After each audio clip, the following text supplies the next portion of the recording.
It's unclear at the moment, but there are several factors. Number one is terrorism. Number two is political. And then number three, it may be a message being sent to the governor.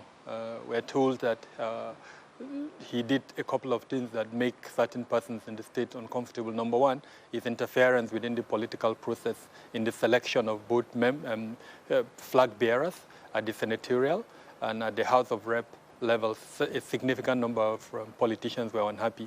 Number two is his attempt to clamp down on marijuana producers within the state, and we were told that Owo is one of the key points where marijuana is being produced. Number three is the possibility that gunmen, popularly called Fulani herdsmen, who are also present within that axis, may have been behind it. Of course, number four is terrorism. A neighboring state, which is Kogi State, has witnessed certain number of attacks, and it's possible that those groups may have crossed over into Ondo to carry out the attack. Is the attack part of the level of insecurity across the country? Yes, it is. The fact that the perpetrators carried out the attack, the fact that they went away almost successfully, the fact that almost 24 hours after the attack, where the security agencies have not come out to say in clear terms who was responsible, indicates that, yes, this is another of several of such incidents that we've monitored in the country. Are we likely going to see more of it? Oh, yes, unfortunately, except if the security agencies move fast, just like the governor has said, that they will arrest and prosecute those that are behind it. If not, then we're going to see more, unfortunately. Attack on churches is rare in the southern part of the country.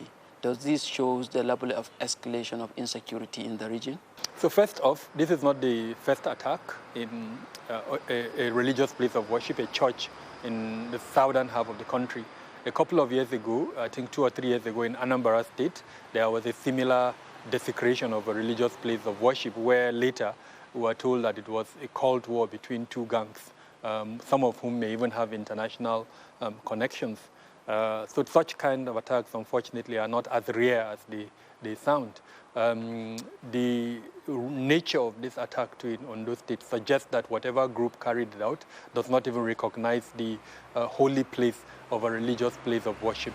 Perhaps the intention may be abduction. Perhaps there are other motives. Only time would tell. But I just want to lay the emphasis that these types of attacks are not as rare as it seems in southern half of the country.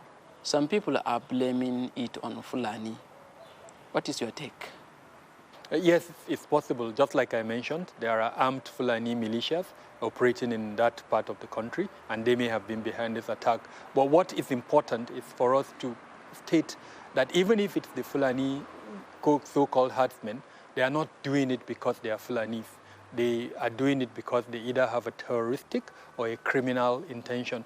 So having that clout that they are Fulanis does not really help the situation. Identifying their motive and then dealing with that motive, I think, is what is more important for us as a country. What is the way out to these issues? Improve law enforcement. Ensure that offenders are arrested and they are penalized.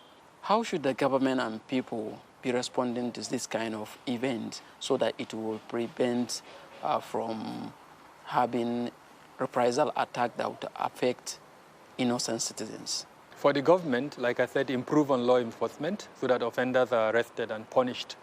For the people, we need to call for more effort by the Nigerian government. Luckily, we're in an election year.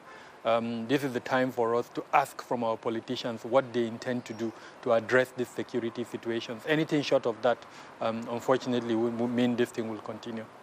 So anyone who does not have his voter's card, this is the time to go and get your voter's card. Yes, it's okay to be angry on Twitter. It's okay to be angry on Facebook and several other social media platforms. But it's more important for you to go and get your voter's card and make sure you participate in the elections.